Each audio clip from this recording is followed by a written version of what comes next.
جیسا کہ کل ہم اختتام کی طرف تھے، یا ایھا الذین آمنوا لا تتخذوا الیہود والنصارى اولیاء بعضهم اولیاء بعض، یہ آیت مبارکہ بھی ہے۔ پھر قبل اول اگر ہم بات کرتے ہیں مسجد اقصیٰ کی، تو اگر آج سب اسی کے ارد گرد معاملات ہیں، تو آپ کس طرح اس کی حرمت کے حوالے سے، اس کے تقدس کے حوالے سے، اس کی اہمیت کے حوالے سے اور اس کی جو قدر و منزلت ہے، کوئی شک تو اس میں نہیں ہے، کیا ہمیں قرآن و حدیث سے ہمارے سامنے آتا ہے؟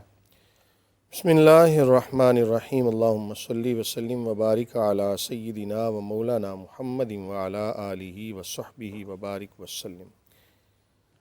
یقیناً مسجد اقصیٰ، بیت المقدس، یہ مسلمانوں کے لیے بہت اہمیت کی حامل ہے یہ مسجد، اور اس کا اندازہ اس بات سے لگایا جا سکتا ہے کہ روئے زمین پر سب سے پہلے جو مسجد بنی وہ مسجد حرام ہے، اور دوسرے نمبر پر تاریخی لحاظ سے اگر دیکھا جائے تو دوسرے نمبر پر جو مسجد بنی وہ مسجد اقصیٰ ہے۔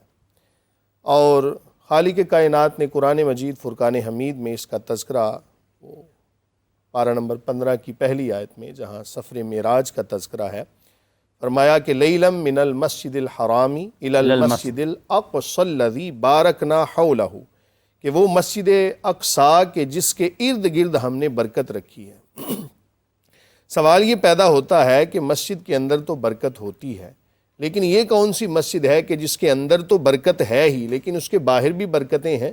تو مفسرین اس کے حوالے سے لکھتے ہیں، چونکہ یہ ایک تاریخی مسجد ہے اور تمام انبیاء کا یہ تقریباً مسکن رہی، اور انبیاء کے بچپن وہاں پر گزرے، اور آج اگر تاریخی لحاظ سے دیکھا جائے تو انبیاء صلوات اللہ علیہم اجمعین کی مبارک قبریں بھی وہاں پر موجود ہیں، جس کی وجہ سے اس کے ارد گرد برکت کے حوالے سے حکم فرمایا گیا، ارشاد فرمایا گیا۔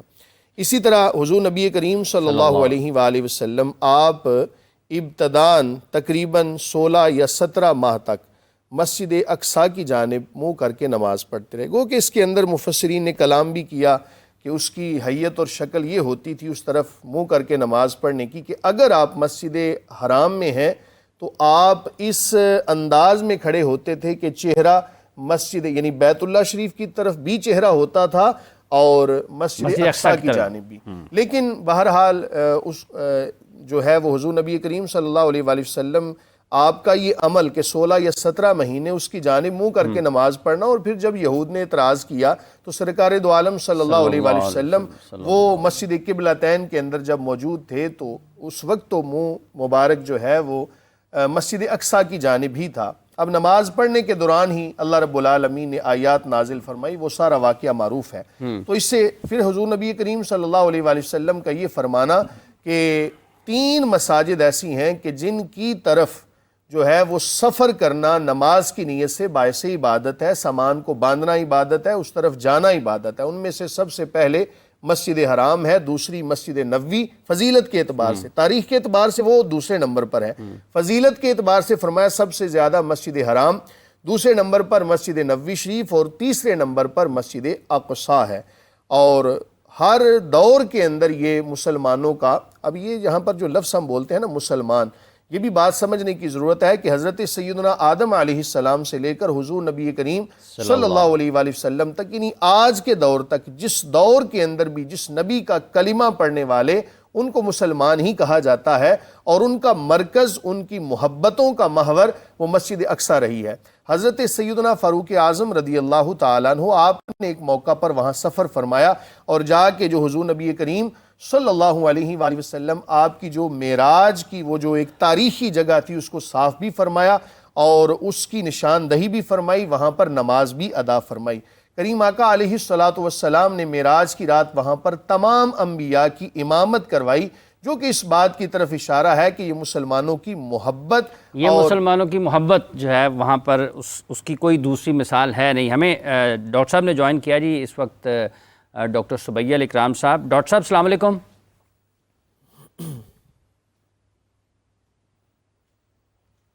ڈاکٹر صاحب السلام علیکم، آواز پہنچ رہی ہے آپ تک جناب ڈاکٹر سبیہ الاکرام صاحب؟ میرا خیال ہے کہ کچھ رابطے کا مسئلہ ہے. ڈاکٹر صبیح الاکرام صاحب جو کہ ابھی کچھ ہی دیر میں ہمیں دوبارہ شریک گفتگو ہوتے ہیں، اس وقت ابھی شاید رابطے کا کوئی مسئلہ مسلمانوں کی محبت کے حوالے سے. مسجد اقصیٰ جو ہے نا، اس کا اگر لفظی معنی دیکھا جائے تو اقصیٰ کا معنی ہوتا ہے دور کی مسجد. چونکہ مسجد حرام کی نسبت اور مسجد نبوی شریف کی نسبت اس کا فاصلہ کچھ زیادہ ہے، اس وجہ سے اس کو مسجد اقصیٰ کے نام سے تعبیر کیا گیا. تو یہاں تک کہ حضور نبی کریم صلی اللہ علیہ وسلم نے فرمایا کہ سب سے پہلے مسجد حرام میں نماز پڑھنے کا ثواب، پھر اس دوسرے نمبر پر مسجد نبوی شریف، اور تیسرے نمبر پر مسجد اقصیٰ. تیسرے نمبر پر میں آخری بات عرض کروں گا. حضرت سلیمان علیہ السلام آپ نے جب اللہ کی بارگاہ میں دعا کی نا مسجد اقصیٰ کی تعمیر کے بعد، تو ان دعاؤں میں سے ایک دعا یہ بھی تھی کہ مولا کریم جو بھی بندہ اس مسجد کی طرف عبادت کی نیت سے، نماز پڑھنے کی نیت سے سفر کرے، مولا کریم تو اس کے گناہوں کی مغفرت فرما دے یا اس کے لیے جنت کو واجب فرما دے. تو حضور نبی کریم صلی اللہ علیہ وسلم فرماتے ہیں کہ مجھے امید ہے، اور سرکار کا یہ فرمانا کہ مجھے امید یقین پر محمول ہے کہ اللہ تعالیٰ اس کے لیے جنت کو واجب فرما دے. ڈاکٹر صاحب السلام علیکم. وعلیکم السلام، کیسے ہیں؟ امید ہے خیریت سے ہوں گے، آپ مزاج اچھے ہوں گے. ڈاکٹر صاحب بات کر رہے ہیں مسلمانوں کی موجودہ حالت کے اوپر، اور جس طرح سے مشرق وسطیٰ میں معاملات ہیں. لگ بھگ 1 سال ہونے کو آیا ہے، اور اس 1 سال میں فلسطین میں لگ بھگ 40,000 سے زائد مسلمانوں کی شہادت ہوئی ہے. اس علاقے میں اسرائیلی افواج نے بنیادی ڈھانچے کو تباہ و برباد کر دیا ہے. عمارات ملبے کا ڈھیر بنی ہوئی دکھائی دیتی ہیں.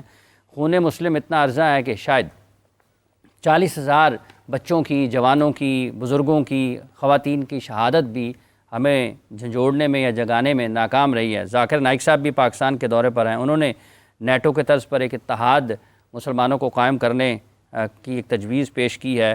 اور جب یہ تجویز کو ہم دیکھتے ہیں، اور اس سے پہلے جب یہاں سے پروگرام شروع ہوا تھا کہ یا ایھا الذین آمنوا لا تتخذوا الیہود والنصارى اولیاء بعضهم اولیاء بعض، قرآن کریم کی آیت مبارکہ بھی ہمارے سامنے ہے. تو آپ سمجھتے ہیں کہ واقعی اگر وہ ایک دوسرے کے دوست ہو سکتے ہیں تو یہ مسلمان ایک دوسرے کے دوست کیوں نہیں ہو سکتے؟ دیکھیں، بنیادی طور پہ بات کی ہے کہ آپ نے بڑی قرآن کی زبردست آیت پڑھی ہے، لیکن میں یہ سمجھتا ہوں اس موقع کے اوپر جو ہے نا ایک آیت دوسری ہے جو آپ کو کوٹ کرنی چاہیے تھی، وہ ہے وَلَن تَرْضَىٰ عَنْكَ الْيَهُودُ وَلَا النَّصَارَىٰ حَتَّىٰ تَتَّبِعَ مِلَّتَهُمْ. یہ یہود و نصارہ کبھی زندگی میں تمہارے دوست نہیں ہو سکتے. ٹھیک ہے، مطلب ہمیں قرآن کے اندر یہ تنبیہ دی گئی ہے کہ انہوں نے اپنی منافقت سے باز نہیں آنا، انہوں نے اپنے اوچھے ہٹ گندوں سے باز نہیں آنا. ان کے مذہب کا حصہ ہے، ان کی کتاب کا حصہ ہے کہ ہمیں تباہ و برباد کرنا ہے فائنینشلی، ہر لحاظ سے، جس طرح کی ممکنات، جو بھی ممکن حالات ہو، انہوں نے ہمیں تباہ کرنا ہے. انہوں نے ہمیں جو ہے وہ سم ہاؤ ڈیپینڈنٹ رکھنا ہے، انہوں نے سم ہاؤ ہماری نسل کشی کرنی ہے. یہ ان کے مذہب کا حصہ ہے. سیکنڈلی مولانا صاحب نے بھی بیت المقدس کے فضائل کے حوالے سے جو ہے وہ ذکر کیا. دیکھیں اس وقت ہمارا ٹاپک یہ نہیں ہے، یہ ہم دوسری کلاس سے ہمیں پتہ ہے بیت المقدس سے کیا اہمیت ہے. سبحان الذی اسری بعبدہ لیلا من المسجد الحرام الى المسجد الاقصى الذی بارکنا حولہ لنریہ من آیاتنا. ہر صاحب علم کو یہ پتہ ہے موجودہ دور کے اندر کرنا کیا چاہیے، ہماری حکمت عملی کیا ہونی چاہیے، اس پہ بات ہونی چاہیے. مسلمان کا جو ہے وہ ایک بلاک بننا چاہیے. تو او آئی سی کیا ہے؟